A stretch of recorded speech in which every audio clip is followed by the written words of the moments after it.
Welcome into Mad Talk Sports. Thank you, everyone, for joining me for episode 61. Joe, your usual host here. Going to be riding solo again this week. Drake's got some family stuff going on here today. Thought we might be able to squeeze him in, but it's going to be just me today. But that's okay because we got a lot to go through. And this is actually an episode I'm really excited about. And it is titled, as you may have seen, Kings and Aliens. So, this is inspired by the two in the middle right there. So you see, obviously, LeBron James, but also Victor Wembanyama, tweeting back at each other like the crown and alien emojis. They recently matched up as well. So, that plays a part of it. But that was the inspiration. And then we fit these other guys in there too. Derrick Henry, obviously, someone we got to talk about. We will talk about it today and the rest of the running back market in the NFL.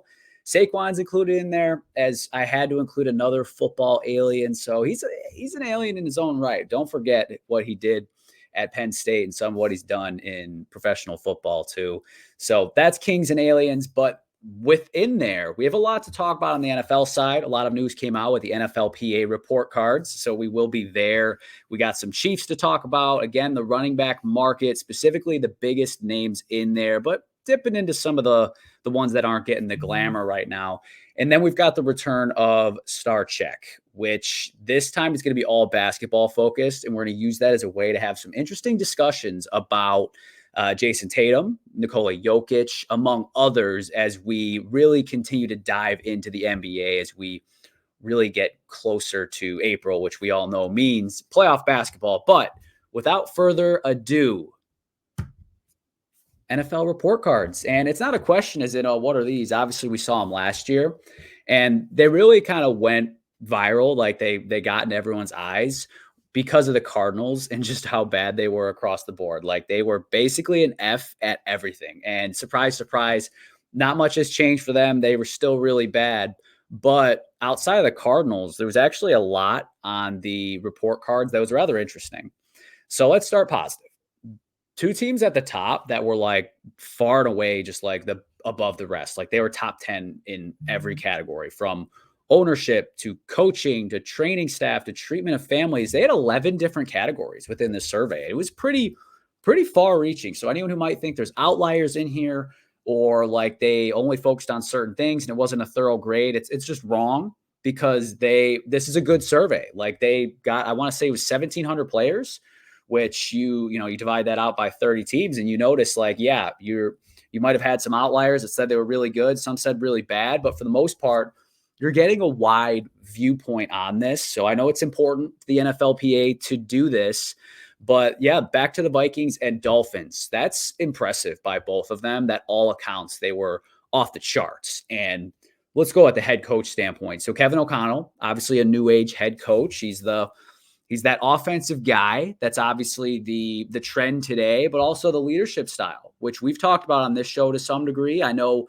Rich Eisen on the Rich Eisen show has talked about it a lot. Great show, by the way, would highly recommend.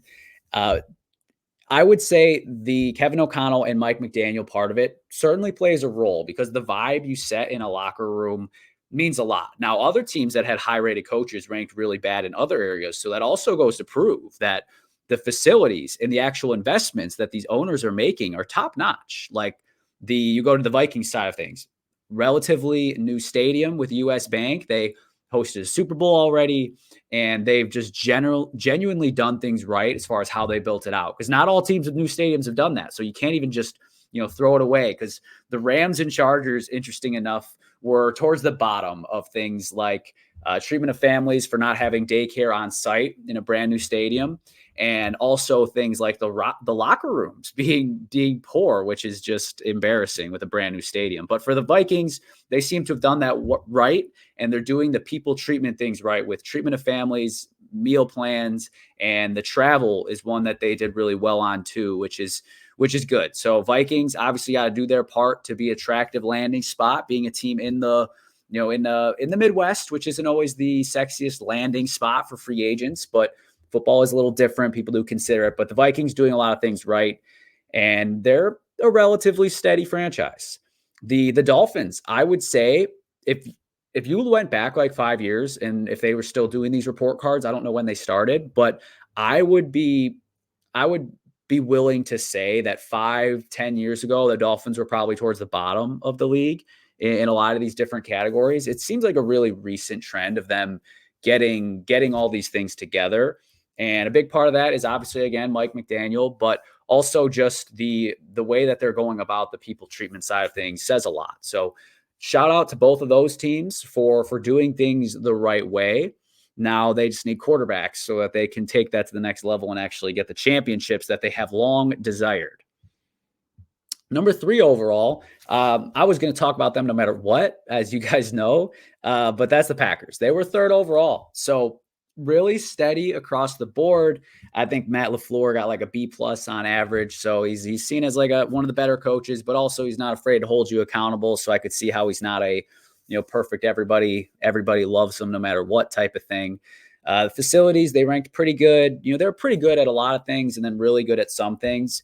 But the most interesting part is they ranked sixth in ranking owners. So as you obviously know, the Packers don't have a owner. It is owned by the fans, and fans that have no say basically in any of the operations of the team.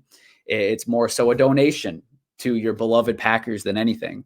It's partially funding them to some degree when they sell those. But that's so interesting. And if you think about it, I'm sure most players love not having to report to an owner, like not having an owner of the team that could, uproot the entire team at any time, or that could be a bit of a dictator in the way that they run things and be stingy with money on locker rooms and in the grass because they don't want to dish out profits. They want to take it home like a private owner oftentimes wants to do. It's a special thing to have owners that reinvest back into you. So like the Packers with real grass, for instance, while every other team in the Midwest is seemingly going the routes of turf and domes.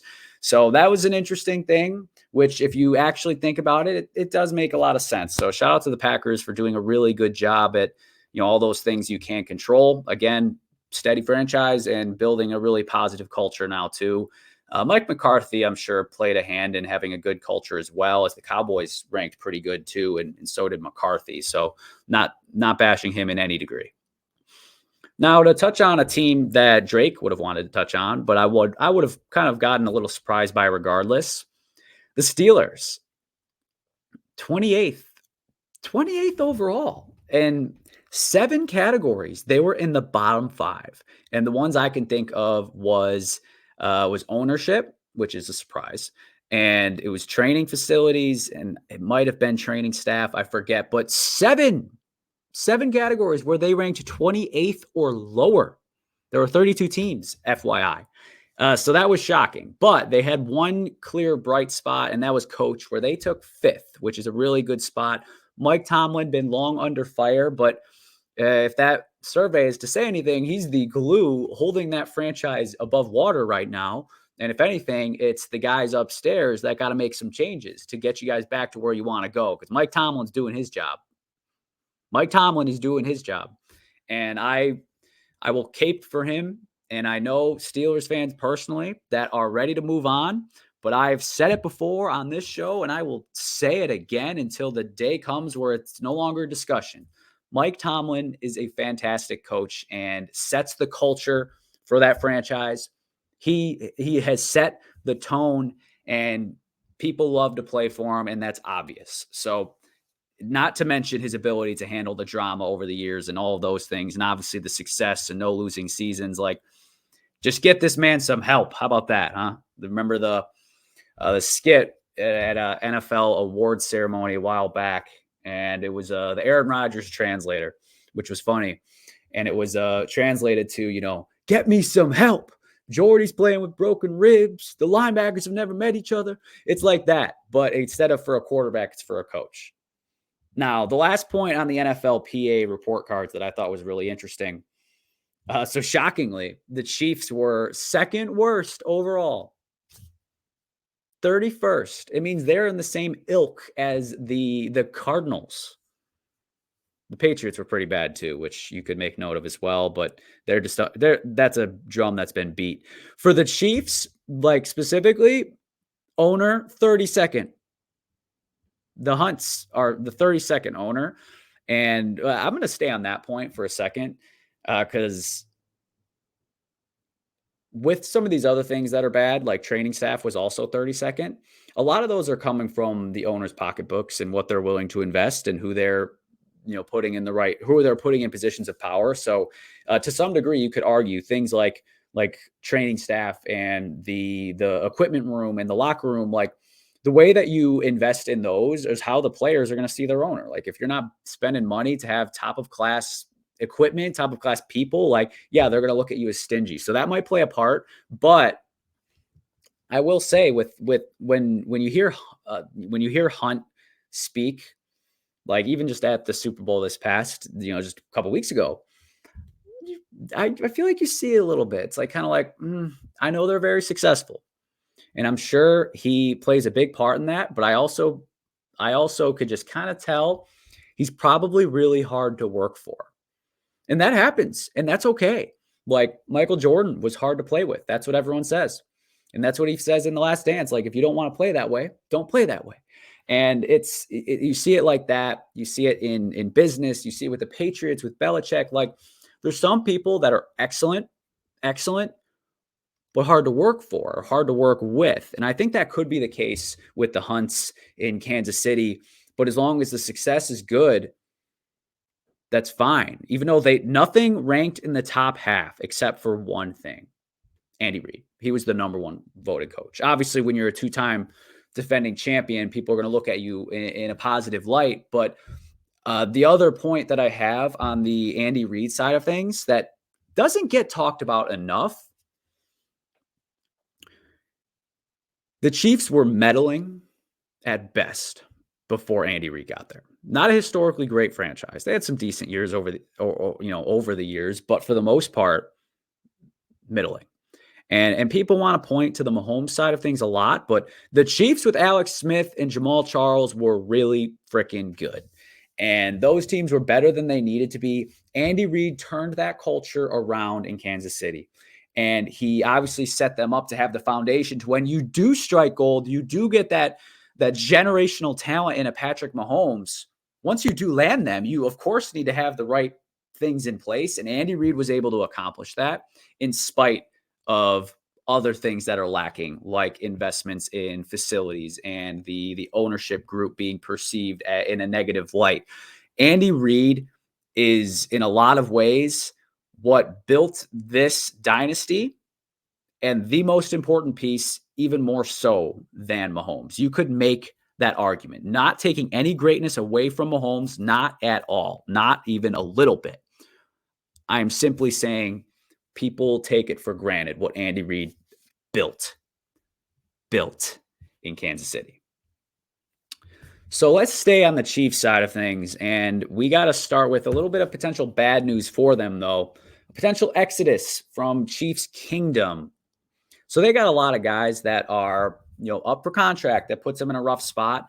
And you know what? That's what happens when you're a well-run team and you got a lot of good players, is you got to pay a lot of good players and you can't pay them all. So it's a good problem to have.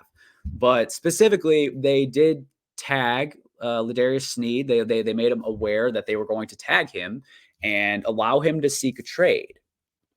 He agreed to this, and both parties felt like that was in their good interest, which I think is I think that's fair, because they're still going to, the report is at least, that they're still going to try to work out a deal with Sneed. Like, they want him if they can get him at the right price. And I'm sure Sneed wants top dollar. He wants like market setting dollars. And the Chiefs are like, we know you're a top flight corner, but Trent McDuffie's coming up next year. And he's a little bit better than you. And we're going to have to pay him more than whatever we pay you. And I don't know if we can buy into spending $40-something million at corner, plus $50-something million at quarterback, and plus whatever we pay Chris Jones if we elect to keep him around. Like, you're running out of bucks to pass around, and the bucks got to stop somewhere. And Sneed is an excellent player, but the Chiefs just know, like, they have an abundance of riches as far as the talent goes. So he is likely to get traded. That is what I fully expect to happen, is that Sneed will be on a different team next year. Which team there's a lot of different routes you could go. Like, going like division by division is the way I always break down potential trades, or even when I'm thinking of rankings, like I'll be like, all right, let's start the NFC North and let's go there. Uh, I don't see the Lions making a trade for him, but they very well could. They have a need for defensive back help. Like last year they tried, but I don't think it landed to where they want it to be. So they could, not someone I would put as the front runner, but I could see that. The Bears have a lot of cap space. So I think they could, but I also feel like they're protecting their assets, and they're probably more apt to paying Jalen Johnson, even though personally I think Snead is a better player. They're close and they're both really good, but I wouldn't see a Bears as a likely prospect for that. The Vikings, you could say they might, because I feel like they could use a good playmaker on that second level. Not again something not I would expect, because again they have to pay Justin Jefferson and perhaps Kirk Cousins too.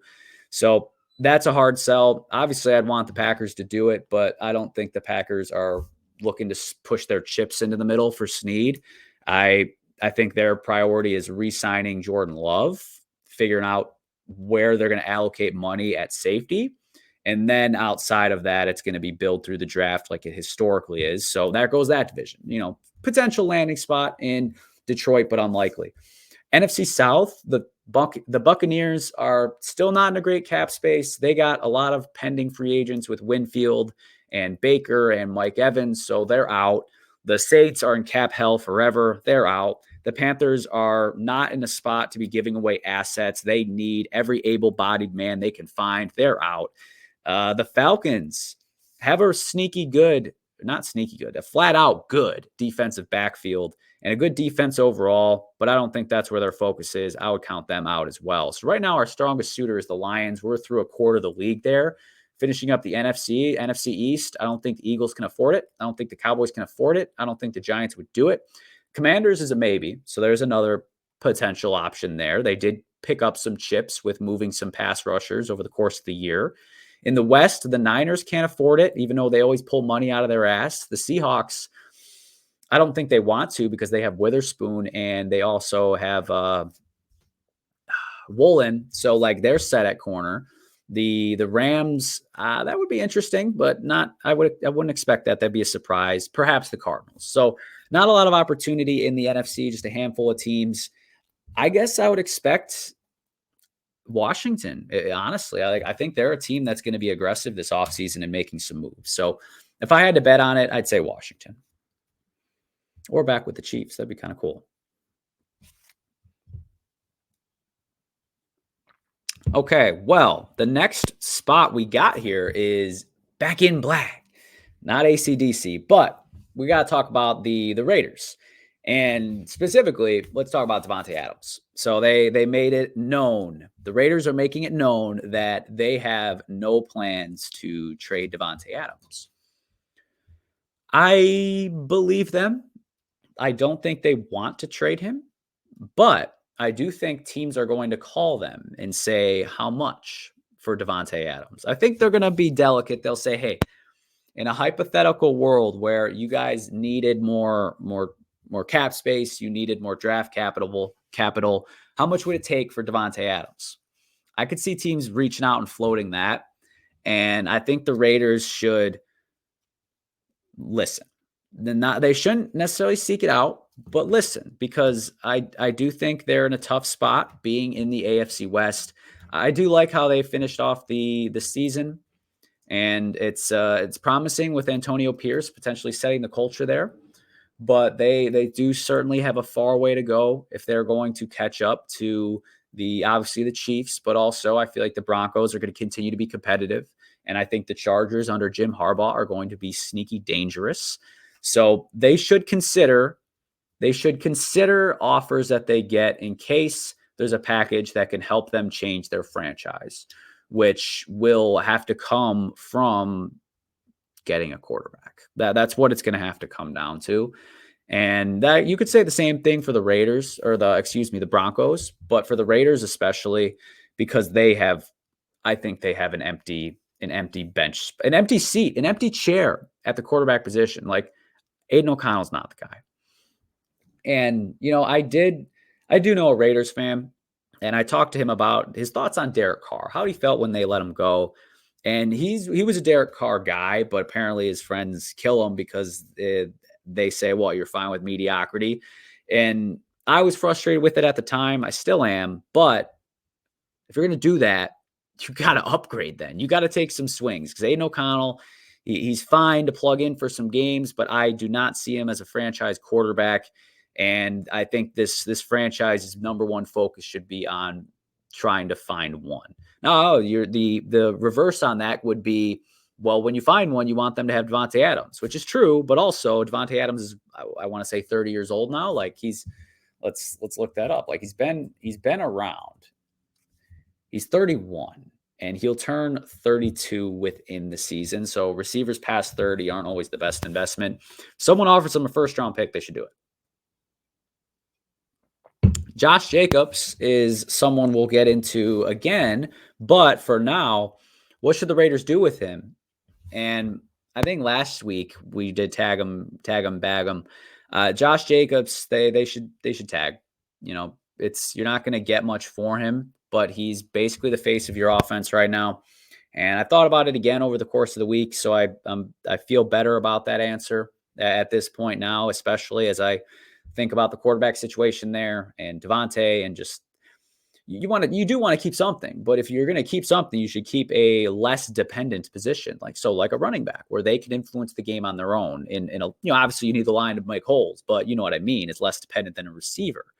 So I think that would be an important piece for the Raiders to try to keep around. If you can extend them at a fair price, by all means, but otherwise the safe move would be to try to tag them. And that does bring us, this is the next topic here for the NFL. So if you're waiting around for basketball, stay tuned. It's coming in the next 5 to 10 minutes here. But let's start with running back. So obviously this is one that we can only use, this title, I should say, is only one we can use every so often. But for now is very appropriate. Because if you go look up running backs hitting the market this year, it is ridiculous to think about how guys like Gus Edwards and AJ Dillon, like those are footnotes. Like they're not even included in our game here today, which is crazy to me. Obviously this is the trend, but it's also it's insane. And when you hear some of these names, you're going to be like, wow, I was considering them as a first round pick in fantasy next year. And they might still be depending on where they land. But so what we're going to do here is we're going to play matchmaker with the running backs that are, free agents here. So let's start with the king. He's on the cover here, Derrick Henry. And I included age on everyone so I can make note of that because I think people kind of lose track of that sometimes and think someone's older than they are or younger than they actually are. So Derrick Henry, he is one of two people that I go through that is 30 or older, and he is 30 on the dot. So I thought about this one, and I looked at salary cap too. That was a big factor in what I was thinking of.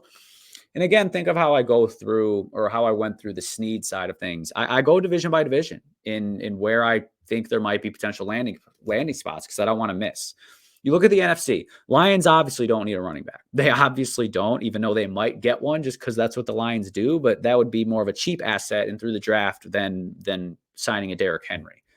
The Bears, I think, could use a running back, but I don't expect them to invest in a 30-year-old, so they're out. The Packers could use a running back, but they don't need a Derrick Henry. They need a Jamal Williams and AJ Dillon, a secondary back. The Vikings are, when I got there, I was like, I kind of wanted to stop thinking about it. So I did. The Vikings is who I landed on, and we're not going to go through the whole exact same script for everyone. We'll go until we got to where I ultimately filled them on. So for the Vikings, I think Henry makes a lot of sense. And why I think so is because that offense, when they had a still near prime Dalvin Cook to go with Jefferson and Kirk Cousins and Kevin O'Connell, like that was a really good offense. And now obviously you've got a fully integrated Hawkinson and you've got Addison on the outside as well. And I would feel really good as a Vikings fan and ownership or management if you could bring in a running back of that caliber. I think that would help them a lot.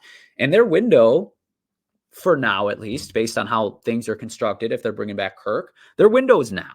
Kirk is 35, 36. Like, he's getting to the back nine. He's been on the back nine for a couple of years, and he's still got a few good years left in him. But with him plus paying Jefferson, like, defense seemed to be on the up and up. You've got to capitalize right now. So, like, I think that would be a good move for them. So Josh Jacobs, we just talked about him. So let's assume that the Raiders don't re-sign him. Obviously, the tag window is passed, but I went through the same exercise. I went to Minnesota again and still felt good about that. But for the sake of doing something different, we will continue on with it. So we're done with the NFC North, though, because all those no's still apply. Bears would be quite interesting, though. For the NFC South, again, Saints are just like automatically eliminated from these categories because they're in cap hell until 2030. So we're not even going to mention them anymore. The Falcons are set, an embarrassment of riches at running back. The Panthers, they could certainly use a Josh Jacobs. They're a team who I was like, maybe. The Buccaneers, they don't got the money. Again, NFC East, Cowboys, no. Eagles would be interesting, but I doubt it. No, it'd be really interesting if you think about it. The Commanders, I think they're okay at running back, and the Giants, I think, are more focused on Barkley if they're going to do that. The West, the Rams are set with Kyren Williams. The Niners are obviously set. Cardinals are an interesting one. I do think there's potential there. And who are we missing on that side? Seattle? I don't think so. In the AFC, the Steelers would be an interesting play, but not necessary. I think you're fine with the way Najee ended the year. Excuse me. Ravens would be interesting. I don't think they could make the cap work, though. Browns would be really interesting, depending on what happens with Nick Chubb's contract, if there's any level of restructuring there that happens, or if they're worried about his recovery, but unlikely. Bengals, I would be very surprised on that one. The AFC South, the Colts obviously are set with JT. The Titans, that would be interesting. Just trying to kind of reset the clock in some degree from the Derrick Henry era. Unlikely. Texans is a really good one. I like the Texans fit too. And when I go through all these teams, I don't want to go through all 32 for everybody. Jacobs, I think his best fits are Minnesota, Vegas, and then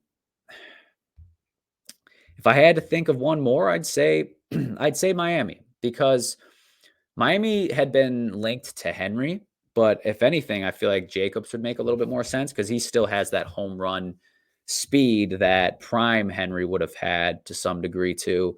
Miami's that's more of an outside chance. I'd strike that. We'll put in Houston as the third instead of Miami. The next one on here, Saquon Barkley. So he's 27 years old. So I think the Giants should bring him back if they can and if they want to. But if they don't and he does hit the market, I'd want to see him in Houston.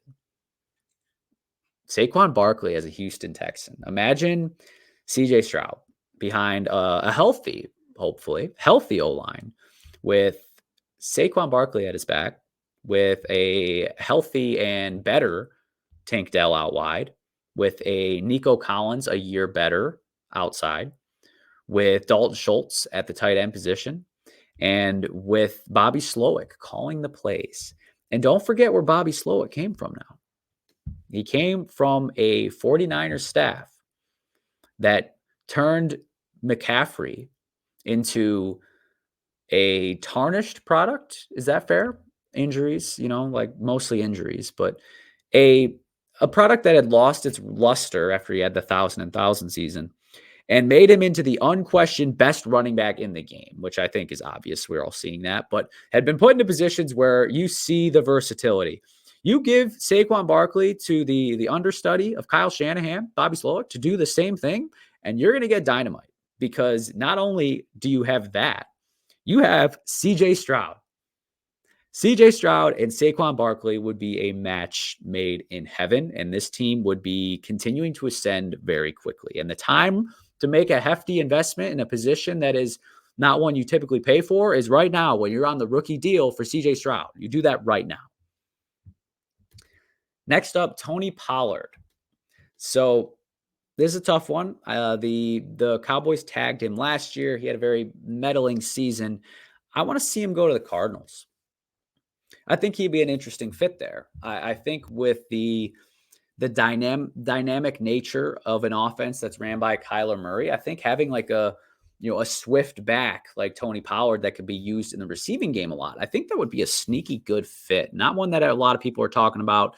Tony Pollard's still about 27, give or take, and is still someone that I think could be a nice piece if you get him at a fair price. 4 more running backs here before we switch over to basketball. Austin Eckler, 29 years old, again, give or take a few months. This was a hard one and a sad one because, again, he's had some excellent seasons here in the past like 3-4 years. Last year was obviously a little bit worse, and then had some injury bugs, but in general, he's been very effective for 3-4 years now. I just did struggle to find a fit, and it was ultimately, unless he's willing to take pay cuts, if he's willing to stay on a discount, I could see the Chargers keeping him. Like, he could be useful in a Jim Harbaugh team. But if he did go elsewhere, the fit that I landed on was the Carolina Panthers. And you might think that's weird because they're garbage, but they are, obviously. But I think they need weapons. And I think part of it is just, man, we got to see what Bryce Young is. Like, sure, we're not close to being a good team right now, but we got a new coach who's offensive coach. We need to give him some toys. And it can't all be through the draft. And we don't have premium picks in this draft either. So we need to make some moves. And, we might strike out on some of these other big name backs. Let's get Austin Eckler. He's still on the right side of 30. He's a very dynamic player. He can add a lot to an offense, even when you don't have a good run game, look at the Chargers the past 4 years. So this is the kind of the oddball of the group, and that's Cordell Patterson. So the gadget guy. He's 33 years old. And I still think he can be useful just because, again, he's the gadget guy with returning and being a running back, and you line him up out wide. I still remember when he was a rookie on the Vikings. I remember kickoff returns. I remember seeing him on the Patriots. Like, he's made himself a nice career. I know Jay, friend of the show, Jay Clark, really loves to use him in Madden too. But he's someone I do still think has a 1-year deal left in him. And for Corda, I want to see him go to the Browns, actually. Because I think that would kind of give them some Kareem Hunt-ish action, but someone who's a little bit more dynamic than even Kareem Hunt is, who just looks like he's out of miles on his tires. Like, he did get a good amount of short yardage touchdowns last year, but I think Cleveland's interested in having another splash at the running back position. So I think Corda there would actually be a really interesting fit and a versatile one that you could get at a cost-effective tag. Ezekiel Elliott. So playing this game all over again with him. He is 28 years old. He is younger than Eckler, who we talked about. He's younger than Henry. He's 1 year older than Saquon. He's 1 year older than Pollard. Like, we forget he's a young man. Like, obviously, he's got a lot of miles on his tires from his college days at Ohio State, where he was running all over the field. I thought he came on pretty decent towards the end of the year for the Patriots. Obviously, some of that's from a fantasy lens because his catches went up. I'd like to see him go back to Dallas. I would. I think they could use him. And especially if they plan on keeping Pollard, I think reuniting that duo could be really helpful. Like, they struggled in the red zone, and that's what Zeke was best at. I think a homecoming would be a good burst of energy for him too. I think that's a good fit if you could get him at a discount. Last one here is DeAndre Swift, who's 25 years old. I don't expect him to be staying around. And if he goes elsewhere, I think he might be interested in taking I think Swift believes he's a really good running back. And that's fair of him. He's had some solid seasons. He's had some solid performances. And he obviously had a really prolific career in college at Georgia. I'd like to see him go to the Ravens. I'd like to see the Ravens have a running back that is a little special. And I mean, just a little bit. And Swift isn't like special as in top 10 or even like top 15, I don't think. But he's better than the guys that they've had. I think he's better than a Gus Edwards. I think what they saw with Mitchell last year, I think they could see at a full-time basis with Swift. So I actually like that fit a lot. I think that's one that could be just generally interesting. And they might be able to get him at a discount better than some of those other backs on the market right now. Okay, well that wraps off the NFL part of things here, and now the rest is going to be basketball from this point on. And again, that'll be Star Check where we talk about LeBron, we talk about Wemby and the Joker and Tatum, as well as Dame, and a couple of subjects within each of them, and then we wrap up here on episode 61. I'm going to take a quick break, and I will be back in moments.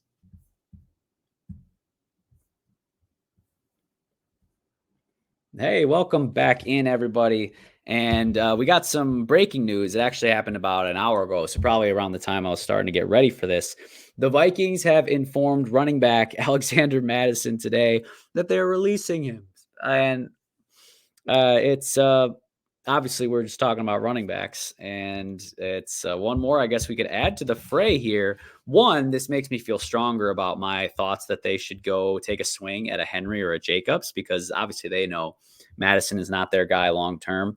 And then Madison, oh, that just adds another to the pile. Maybe he's someone that like a team balling on a budget to some degree, like takes up, like a team like the Eagles, for instance, teams that are good but could use someone a little bit more at like a bargain barrel type price. So surprising news there. And if you think about it, it's not like groundbreaking, but just something we had to touch on to wrap up football, since I saw that as taking a quick break here. But it's time for basketball, and it is basketball season, of course, so we should make some time for it. And we got Star Check. So I like Star Check, checking in on various stars across the league, this time focused specifically on the NBA. And again, we've got 5 players here today, starting with, again, the king. So LeBron James. So let me looking at his numbers. So one, shout out StatMuse, which is great for quickly looking at player stats of the season, of the career, of team stats. Really useful. I highly recommend if you're ever needing to pull up some facts in a debate. Like, don't show up to a fact debate with your opinions. Come with bring a gun to a gunfight, not a spoon. So he's 25, 7, and 8 going, for points, and then rebounds, assists, points, rebounds, assists, 25, 7, and 8. And his shooting splits are pretty good. He's shooting 50+% from the field at 52. He's shooting 40% from 3, which would be close to a career best. And then 78 from free throw, which is fine. And for LeBron is actually pretty good. The Lakers as a team are 32 and 28. So they're the 9th seed. They're about a half game back, I want to say, from the Mavs to be like, holding technically a playoff spot. Obviously the play-in makes it a little different there. But for LeBron, he's been in the news a little bit lately about talking about Bronny, which obviously is a little bit of a hypocrite to some degree there. Me and Fur were talking the other day about lick cap and some of the lies from LeBron over the years, which are just kind of funny. He's a funny guy. I think he's a great, banner carrier for the NBA, like a great face of the NBA over the course of his career, but he's, funny from time to time. But I specifically, in checking in on LeBron, want to say, where does he stand today for the, the best players in the NBA? And it's a fair question, because you heard the stat line. Like, he's having a good season, and he's still around that top 10 mark. Like, he's not Jokic, he's not Giannis, he's not. I wouldn't even put him above Tatum anymore. I don't think he's above Embiid anymore. Now, obviously, he's still able to turn it on. Like last night against the Clippers, he helped the Lakers to overcome, I think it was a 21-point deficit in the 4th quarter, which is impressive. So like, he's still got it in a short burst, but as far as day in, day out, night in, night out, he's no longer that top 5 guy. Is he somewhere between 5 and 10, 5 and 12? Yeah, I do think so. I think he's still on a similar tier as Kawhi Leonard, who he faced yesterday. And I think he's still slightly better than Anthony Davis, who's probably in that range as well. He might be a tick below KD at this point. They're close though, but all in all, he's still a really good player. And because of that, the Lakers are still alive. Last year, we wrote him off. Even when he got hurt, we wrote him off. And this year, a lot of people have wrote him off because they didn't make a lot of big moves in the trade deadline. But they're a lot like last year's Lakers. They really are, to where when push comes to shove, LeBron can lock in for a little while. And you've got Austin Reeves, who can be really annoying for a little while and be an actually effective scorer. And Anthony Davis, who any given night can be the best big man in the game. And he's always good on defense. And then you've got your role players. D'Angelo Russell's been playing above where he typically does over the course of this season, really, or at least the last stretch. So, like, the Lakers are still annoying if they get the right matchup. Like, if they match up against the Thunder or the Kings, like teams that are like, a little bit of the up and comers, like they could kneel a little bit at the mercy of the King. And it's something to where they can still be annoying, just like last year. Like last year, they got the Grizzlies at the right time, and I think they could still do that again this year. And the last question on the LeBron part of it was going to be, what do you see for his future? So next year or the year after, whenever Bronny does eventually have a chance to go into the NBA, go to the draft, wherever he goes is where LeBron will go. I think LeBron plays with him for 1 year and then retires. And then I think he is a partial owner of whatever they name a Las Vegas team as they expand the league. The NBA certainly wants to expand the league. Adam Silver has talked about it recently. And there's a lot of reports that LeBron wants to be in that ownership group, which is obviously a brilliant move. And hopefully he's a better owner than Michael Jordan. But it's something to where I think that's what's going to happen. So as soon as that becomes a reality for LeBron, I think he's going with him. I think that's when his career will stop. So if I had to guess how many more seasons he plays, I'd say two or three. So we're looking at like 2027 of when he would retire, which is just insane. That would be a 24-year career. So I do still think we have some LeBron left in the tank. And as that time goes on, we should all continue to appreciate him. I've, certainly been a LeBron critic in my days, but, want to take the time to really just, witness, like, regardless how you feel about him versus Jordan, like I'm a Jordan guy in that discussion, but either way, everyone agrees that LeBron's, a top 5 guy all time. And, for a lot of people, top 2. For me, he's at 2. So that's, continuing to enjoy him. And on the exact opposite end of the spectrum as the King, we've got the alien, Victor Wembanyama.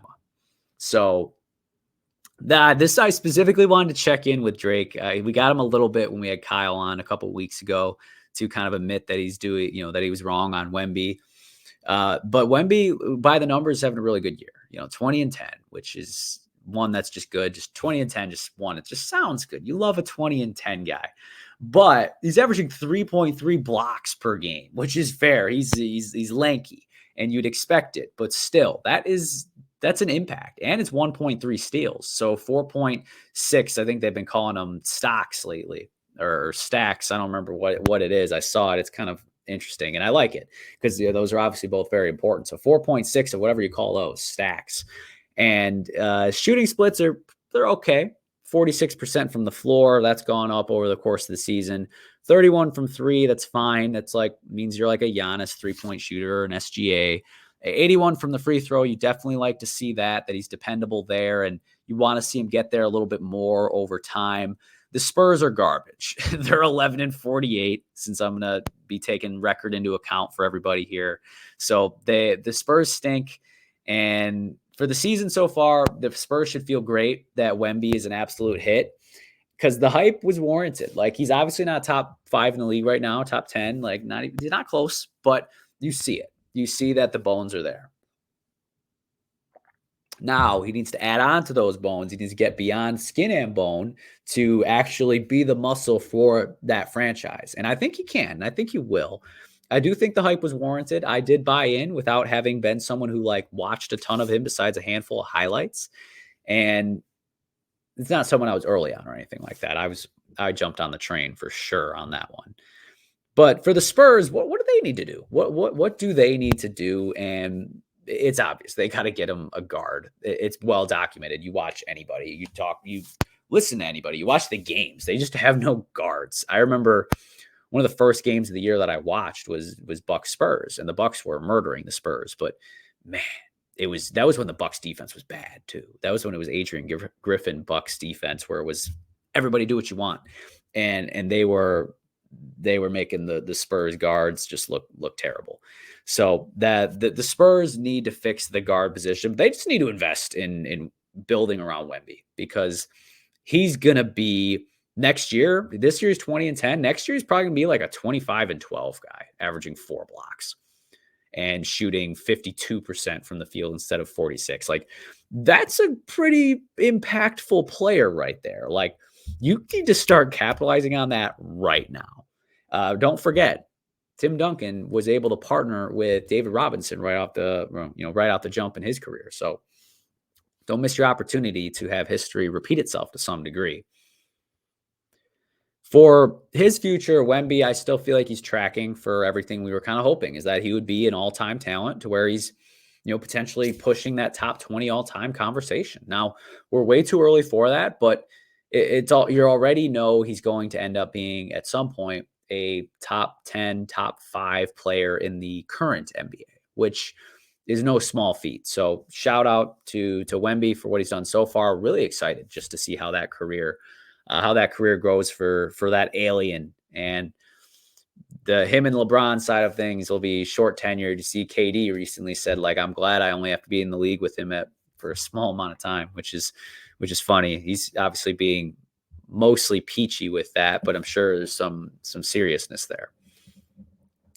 So 3 more players on Star Trek. Nikola Jokic, so 2-time MVP, and he's having another excellent season. It's 26, 12, and 9 for points, rebounds, assists. So damn near a triple-double. But get the shooting splits on this. 58% from the field, 35 from 3, so pretty average there, 81 from the free throw, so not a liability, but 58 from the field, and you see where Jokic pulls up from. Like, it's not close. I want to say they're the 3 seed in the West. I didn't write down their exact record, but they're right up top there in the mosh pit of the upper echelon of the Western Conference. But the question here for Jokic is, should he be in line for his 3rd MVP? Like, we heard the splits, you heard the efficiency, and they're still a really good team and they're defending champs. He shouldn't be the favorite, but he should be. Could he be the favorite? It's honestly like a 4-way tie for me right now, and I don't want to go into all 4 of them right now. SGA is still in there, and Jokic obviously still in there. Embiid's disqualified for lack of participation, basically. And then you think about team or players like Anthony Edwards, and we'll get to more later. But Jokic should obviously be near the top of that, and someone's got to take it away from him. The Nuggets are an excellent team, and it's obviously all centered around the son, which is Nikola Jokic. So the Joker should certainly still be in that MVP conversation. And if he wins it this year, I would not be upset at all. There's obviously a lot of guys with really good numbers, but he has really big impact. I know there's the defensive side of things. He's passable there for the most part, so I don't harp on him as much as I used to. The other part, though, for the Nuggets is, are they a dynasty brewing? Which I heard this, I want to say it was Ben Simmons, maybe, or not Ben Simmons, Bill Simmons, excuse me, that was talking about this. But it's an interesting discussion because no one would have thought about them in that light. Like, they're not an exciting team for the average fan. I really enjoy watching how they play with Jokic and Murray and even Aaron Gordon and Porter Jr. and Braun off the bench. Like, I like their team and I like how they play. They're like the closest thing currently to the Spurs in terms of ball movement. The Warriors obviously have always been a good ball movement team with Curry, but with Jokic as like that point center, but also having a really good point guard, Jamal Murray, it's just a really interesting dynamic. And they are still really a great team. Now, to be a dynasty brewing means they got to be like, we're expecting them to win this year. And then there's a strong possibility that next year they're at least going back and probably winning. And they certainly could be in line for that. But I do not see them as significantly above everyone else. Like, last year's West was weak. We forget about it. We really do. The 2 seed was the Grizzlies, who lost in the first round to the Lakers and were beat up in the playoffs. The 3 seed was the Kings, who had just figured out what it was like to be above 500 for the first time this century. And they got beat out by the Warriors, who were a broken team that we all figured out at the end, and most of us knew over the course of it. The Suns were a last second school project where you went to Walgreens on your way to school, and in the parking lot, you drew out whatever you were supposed to draw out, and they beat a hobbled Clippers team. And that, a Clippers team that was Russell Westbrook's show. So that's the team you beat. Like the Nuggets, like they beat the Lakers, and then they beat the Heat, who were, obviously not the greatest team in the league. Like they obviously overperformed and were, strong in the playoffs, beat some strong teams. But I simply feel like last year was a weird year to some degree. Not to take it away from the Nuggets. Like I think they would have won even if they had a tougher road. But the point is that they didn't have a tough road. And this year it's going to be tough because you look at the West, and it's possible in round one you get the Lakers now instead of the conference finals. It's possible round one you're hosting a Luka Doncic Dallas Mavericks team that can be quite annoying, and just with the weight that he can score and Kyrie Irving's randomness, like you never know how that type of thing would go. They'd obviously be favorites over both of those teams. They would certainly be heavy favorites to win the series over both of those teams. But my point is, it's not easier. Like if you go 6 games against those guys, and then in the second round, you've got a young Thunder team that can give you all you can handle. You've got a really gritty defensive T-Wolves team that plays them pretty tough from an eye test standpoint. That could be a dogfight. You could be playing the Clippers, who are all of a sudden looking like potentially the best team in basketball, or at least in the West. My point is that path is hard, and that path would just lead you to whoever won the Eastern Conference, which is probably going to be the Celtics or I still believe the Bucks. But we'll get more to each of those teams here. But my point is they're not a dynasty brewing unless they can come out on top over this battle of the throne, which is kind of what this feels like for Game of Thrones. Like it's going to be a really, really, really fun playoff. Now, the last question I had on Jokic is way off from my little rant there about the dynasty, but the question was, how high can he climb as an all-timer? That being Jokic, because he's got 2 MVPs, he's got a ring, and he's potentially got a chance to add to at least one of those 2 categories this year. So he's in a similar area as Giannis, to where I think they're both in like that 15 to 25 type of range, and they both can continue to climb. And it's going to be a matter of stacking hardware. Like they both have, again, 2 MVPs. They both have a ring. They both have a finals MVP and a couple of finals performances that absolutely took our breath away. So it's going to be about collecting hardware and who can, one, claim like this little mini era of the 2020s and where you can stack all time, because there is certainly room for someone to start making their way up there, because Steph is the recent example.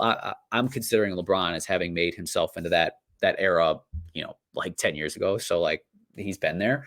Steph's the recent one to climb up there. KD, I feel like fell a little short, kind of got stuck in the range of where, Jokic and Giannis currently are.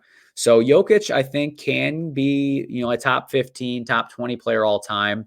It would be hard for him to get regarded as top 10 because he's kind of apathetic in his attitude about the game to some degree, which is kind of funny. And I don't have a big problem with it. But I do think it could hurt like his legacy long term, which to some degree you would argue that, Tim Duncan, in a very different way, like that hurts his legacy to some degree, just the way people talk about it, which obviously is peanut gallery, not super important. But Jokic certainly can continue to climb that ladder. Now, someone else who's sneaky been around a little while now is Jason Tatum. And this would have been a good one to talk to Kyle about, but I'm actually going to rave about Jason Tatum for a little while. This year, he's having an excellent season. 27, 8, 5.5. Like back in the day, that's an MVP season. And his shooting splits are solid. 47 field goal percentage for a jump shooting forward, basically. 36% from 3, which is average to above average. 82% from free throw, also average to above average. And then the Celtics record is 46-12. They're winning like 80% of their games right now. So like it's a really good team. He's the best player on a really good team. And the question is should he be an MVP candidate? Yes, he should be an MVP candidate. Is he the favorite? No, I don't think there's a clear favorite right now. It's close between Tatum, SGA, Jokic, Giannis. You could throw in Anthony Edwards. Those would be my top 5 right now. You can make arguments out for others, but those would be my top 5. And it's really anybody's game at this point. It's going to be about this final push. He should be an MVP candidate. He's having an excellent season, and he's a two-way player to some degree, at least. Like he can D up for sure. And the Celtics have the number 3 defensive rating in the league, so obviously it works as a team. He's impacting winning, and early on in Tatum's years, I was a big Tatum guy. Like I was a proponent for him. I would argue for him. I got sick of him over time being, going against him as a Bucks fan, obviously. And I still respect him. I still respect his game. He's a really good player. He's somewhere in that 5 to 10 range in the league. He's, very good player. It's just about him taking that next step. Because that's the why isn't he, in my opinion, is that he feels like he's been around a while. So we feel like we already gave him his flowers, and we never really did, first off. It was always someone else, and he kind of got skipped in line, it feels like. So, I feel like this is the year for him where he should say, I'm here. And he said it recently. I want to say that he talked about being best in the game. And that I like that attitude for him. Like, he's obviously not, and I don't think he's even top 3, but he needs to have that attitude because he needs to take that next step as a player for, the Celtics to reach their pinnacle. And that's why he isn't an MVP candidate. Like, I think if he had a year where they went on and they won the finals, then I think next year he'd be like a shoo-in to be, a finalist at least. So the last question on the star check for the Celtics side was, how good are the Celtics really? Me coming at you with my agenda as a Bucks fan. No, I'm not. I'm actually going to say about how really fucking good they are. And this is from an eye test standpoint. You throw them on and they just look good. Defense is really good. I mentioned their number 3 rating. They're the number 1 rated offense in the league. And you think about their embarrassment of riches for scorers and playmakers on offense, it only makes sense. So their net rating, though, is what's most impressive. That's first in the league. And it's one of the top, I want to say 5 best all time is what I recently heard. And I remember them being compared to other teams up there, which was like the 17 or 16 Warriors, one of those elite Warriors teams. There was one of the 90s Bulls teams was in there. One of the Spurs teams was in there. Like, there were a lot of really good teams on that list. So that bodes really well for them. And they've got some just really good pieces. Obviously, having Drew Holiday brings a championship level experience and mentality to a team. And a player who's proven he can make the biggest plays on the biggest stage. He did it against the Celtics a couple of years ago to Marcus Smart. Celtics took the series, but Drew Holiday basically won the Bucks game 6 in that series. And or was it game 5? Game 5, take a 3-2 lead. And then the finals year for the Bucks, he obviously made the big plays against the Suns. So the Celtics are really, really good. And to some degree, I think if they win this year, we're going to look back and we're going to say, of course they won. That team was stacked. Drew Holiday is a beast. Derek White is somehow a little bit more valuable than him, maybe. That's a steal. Not to mention Jaylen Brown, who is a star level player, potentially superstar if he goes on the right playoff run. Jason Tatum is a superstar. Kristaps Porzingis apparently is like that missing link of the whole thing, and he's once was heralded as a star. Maybe he could be still a star. Like, they have the right pieces in place, and we might look back at them like that. Now, if they don't win, we're going to look back at them and say, how the hell did you not win? Missoula, you're out. You got to go. We're trying again because this is a great team. And it is going to be interesting to see if anyone in the East can contend with them. The East is pretty good. Not as good as the West, but you still got teams like the Cavs who have been surging. You've got the Bucks who we're about to talk about. And you've got the Sixers, if they can get Embiid back. You've got the Knicks, who've been annoying. You've got the Heat, who have always been your thorn in your side. The Pacers are interesting. So it's a decent conference, but it is certainly the Celtics to lose. Now, last person on the star check is Damian Lillard. So by the numbers, it's 24, 4, and 7. Shooting splits of 42 overall, 34 from 3, 92 from free throw. Bucks are 38 and 21. So the Bucks are the 3 seed right now, half game back from Cleveland, way behind Boston. Boston's already won that race. And Shooting splits wise, a lot of people have been down on the way Dame has played this year. I feel okay about it. I really do. Like I got a lot of shit from Kyle and Drake on the All-Star episode, but I think they're full of it. Uh, Tatum, I'm kind of combining my last two questions here, or first two questions here. First is, how do I feel about Start? Second was, is he still an elite point guard? And the answer to the second one is the answer to my first one. He is still an elite point guard. And I feel great about him being the point guard heading into the playoffs. Over the last 5 games, Dame is 26, 6, and 8 on a 45, 39, 94 split, which is more like his career averages. So like he's starting to get more comfortable. The Bucks are running more pick and roll option with him and Giannis, and that's looking really effective to this point. And he's been trying on defense, at least from an eye test standpoint. And I feel really good come playoff time how Dame time is going to perform there. So I do think it's overblown to some degree, like the badness of the Bucks and of his season, because again, the Bucks are still in a good spot. We were the 3 seed when we won it all. Obviously, it's chaos. It's chaos. Like it had to happen. There was some madness in there, but there was a method to the madness and a reason to the madness. And the reason was to avoid ruin. Like we simply knew as an organization, the Bucks knew. I didn't know at the time, but the Bucks knew we weren't going anywhere with Adrian Griffin. It was just a matter of time before we just got embarrassed in a playoff series and had to start all over. And you can't do that with the Lillard and Giannis combo of the oldest all-stars in the Eastern Conference, even though Giannis is still only 29 and Dame's still, he's early 30s. He's getting to the mid 30s, but he's still there. And Middleton obviously is no spring chicken, not to mention Brook Lopez. So like the Bucks got to do it now. So they made a aggressive move, but it was the right move. They've looked better these last few games, and Dame specifically has looked better.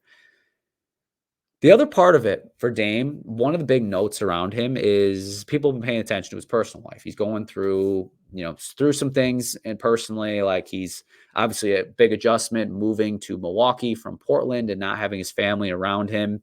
And the question I had here was like, should we be making note of that? Like, should that be part of the story with him? I think it should be reason to be empathetic. Like you should have empathy for where he's at and how hard that has to be for him, that amount of change all at once. But it also shouldn't be like the focus of what we're discussing. Because obviously a lot of people in sports are going through things. And at the end of the day, it's always a results business. It goes with business too. Like everyone's going through things. You can always be empathetic to them, but you still obviously want to see them put their best foot forward. And I think Dame is getting there. And it seems like him and the Bucks, the players, like, and they all get along really well. So I think that could be a pseudo second family to some degree in this, period, this trial of, of loneliness where it can be certainly difficult. So I don't think it should be like when looking at his performance, be like, don't worry about it. He's got a lot going on. Like, no, but you can feel for him without making excuses for him. Like I think Dame would feel the same way there. And the Bucks should feel good about the way that they're trending. There is a lot of work to be done to get on that Celtics level, as again, they just seem to be flying above the rest at this point. I do still think the Bucks can do it, because if they matched up, Bucks would have the best player in the series with Giannis. And then Dame, most people would put Tatum over Dame, which I would too, but it is close. So like it's a battle of stars, which always generally you give it to the best star in there. But I really hope we get that matchup and that we don't get it spoiled by someone else. But again, I'm really excited for the NBA playoffs and for everything that'll come down the stretch here. But for today on episode 61 of Kings and Aliens, that is a wrap.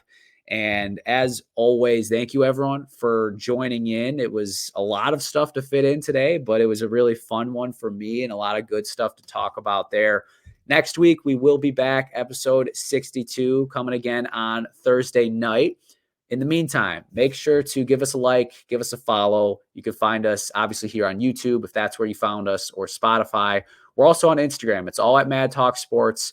Do a lot when it comes to content, but it's the best way to stay connected when we throw a couple of surprises at you. Until next week.